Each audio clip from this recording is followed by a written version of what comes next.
17 сағаттық ораза 2 жыл үлкен құлшылыққа тең келеді.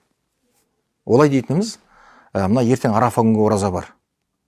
Ертең Арафада қажылар, ертең Арафа жазығында тұрады. Ал сол қажылыққа бармаған әрбір мұсылман үшін осы Арафа күні оразаның сауабы ерекше екен.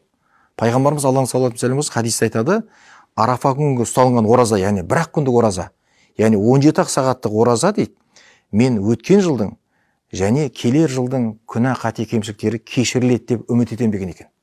Ал күнәнің кешірілуі дегеніміз не ол? Күнәнің кешірілуі, мысалы адам қате жасайды, соның жазасы жойылады деген сөз. Күнә кешіріледі деген сөз, адам баласының мәртебесі, дәрежесі өседі деген сөз.